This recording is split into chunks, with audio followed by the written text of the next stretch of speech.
Sir నా పేరు Madhu RTV నుంచి. కోమటిరెడ్డి వెంకరెడ్డి గారు నిన్న సేమ్ మీడియా ప్రెస్లో కొన్ని కామెంట్స్ చేశారు. జూన్ 5వ తారీఖు తర్వాత బీఆర్ఎస్ పార్టీ ఖాళీ కాబోతా ఉంది, 25 మంది ఎమ్మెల్యేలు నాతో టచ్లో ఉన్నారు, పేర్లు చెప్పమంటే చెప్తాను అని చెప్పారు. దాంతోపాటు డీలిమిటేషన్లో భాగంగా 153కు పైగా సీట్లు కానున్నాయి. వచ్చే డీలిమిటేషన్ తర్వాత జరిగే ఎన్నికల్లో 125 సీట్లు కాంగ్రెస్ గెలుస్తుందనేటువంటి స్టేట్మెంట్ చేశారు. తర్వాత మీ పైన ఆస్తులకు సంబంధించి జగదీశ్వర్ రెడ్డి అసలు ఆస్తులు గతంలో ఎంత ఉండి ఇప్పుడు 5,000 కోట్లకు పెరిగింది, నేను అనలేదు, శాసనమండలి చైర్మన్ అన్నారు ఒక సందర్భంలో. మరి ఈ మూడు సరే, మీరు ఇలా ఏదైనా ఒక్కటి ప్రజలకు పనికొచ్చేది ఏదైనా ఉందా? ఏదన్నా ఒకటి ప్రజలకు ఉపయోగకరమైంది కానీ ఈ రాష్ట్రానికి ఉపయోగకరమైంది కానీ ఒకటి ఏదైనా ఉందా? వాళ్ళ బతుకంతా గంతే, వాళ్ళకు ప్రజల సెంటర్గా ఎప్పుడు కూడా ఉండదు. వాళ్ళ వ్యక్తిగతమైన ఆలోచనలు, వాళ్ళ వ్యక్తిగతమైన పనులు తప్ప దురదృష్టవశాత్తు కొంతమంది వస్తుంటారు ఈ ప్రజాస్వామ్యంలో, ఇటువంటి వాళ్ళు కూడా చీడపురుగులు. ఎప్పుడైనా విన్నారా మీరు అసలు ఒక మంచి మాట వాళ్ళ నోటి నుంచి?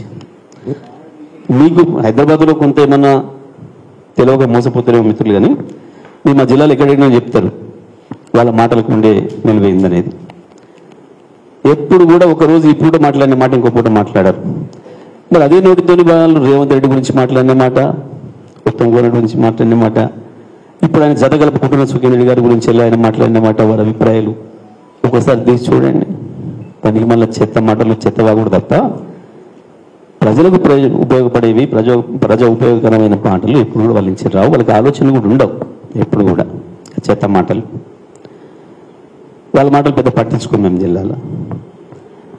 ఇప్పుడు ఆస్తుల గురించి నేను ఎప్పుడు కూడా మొదటి నుంచి వెళ్ళి స్పష్టంగా ఉన్నా. వ్యక్తిగత ఆరోపణలు నా జీవితంలో చేయాలి. ఇందులో మిత్రులు చాలామంది మిత్రులు 20 ఏళ్ళుగా నన్ను చూస్తున్న వాళ్ళు ఉన్నారు. 10 సంవత్సరాలు టీఆర్ఎస్ అధికార ప్రతినిధిగా ఉన్నాడు కానీ 10 సంవత్సరాలు మంత్రిగా కానీ ఏ ఒక్కరోజు కూడా నేను వ్యక్తుల గురించి, వ్యక్తిగతమైన విషయాల గురించి మాట్లాడలేదు, మాట్లాడడానికి ఇష్టం లేకుండా. అసెంబ్లీలో కూడా చెత్తగా కూడా వాగిండు. నేను వాగుడనే మాట కూడా అంతకుముందు ఎప్పుడన్నా లేదు, మొదటిసారి మాడుతున్నా. అసెంబ్లీలోనే నేను ఛాలెంజ్ చేసిన, చేసుకోండి అని ఏళ్ళకి రాబడ్డారు. నేను ఈ మాటలపైన చర్య తీసుకుంటా అని చెప్పినా తప్పకుండా తీసుకుంటాను, ఎందుకంటే నాకు దొరికింది ఆన్ రికార్డ్. లేదు మీ మిత్రులందరూ కొడుతున్నా ఇక్కడ ఉన్న వాళ్ళను, మా ఇద్దరి పరోక్షంగానైనా వెళ్ళి విచారణ చేసుకోండి. వాళ్ళ ఊరికి వెళ్ళి వాళ్ళ ఆస్తులపైన, నా ఊరికి వెళ్ళి నా ఆస్తులపైన. ఒక మా తరాన్ని తీసుకుంటారా, మా పై తరాన్ని కూడా తీసుకుంటారా, ఇంకా మా థర్డ్ జనరేషన్ని కూడా పైనుంచి తీసుకుంటారా? ఎవరు ఆస్తులేంది, ఎవరు ఎట్లా బతికిండ్రు, ఎవరు ఏమున్నారు, ఎవరు ఎట్లా పెరిగినాయి తీసుకోండి, మీరే నిర్ణయం చేయండి. నాకేం అభ్యంతరం లేదు, ఓపెన్గా చెప్తాను. నేను తీసి బయట పెట్టండి, నాకేం అభ్యంతరం లేదు. వాళ్ళలాగా నేను ఎన్నడూ ప్రవర్తించలే. ఏంటిది వాళ్ళ పరిస్థితి? ఎక్కడి నుంచి వస్తుంది? రోజు ₹1,00,000 ఖర్చు లగ్జరీ ఏం చెల్లి చేస్తున్నారు?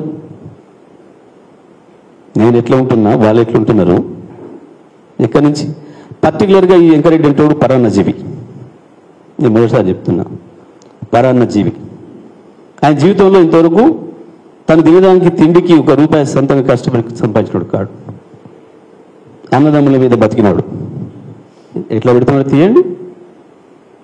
నేను అనలేదు కానీ ఇప్పటిదాకా ఒక పరాన్నజీవి కానీ నా గురించి మాట్లాడతాడా? అది పనికి మళ్ళీ వదిలేయండి, అవసరం లేదు వాస్తవానికి. 25 మంది 30 మంది చెత్తవా కూడా అది ఎప్పటి నుంచో వాగుతుంది. కొత్తగా మాట్లాడింది ఏం లేదు కదా, గతంలో కూడా మాట్లాడండి సార్. అది ప్రశ్నే కాదు, మీరు మొదలే ఎందుకో గా ప్రశ్న చేశారు, అది ఇష్యూనే కాదు. నమస్తే సార్, నా పేరు సబ్జెక్ట్ మీద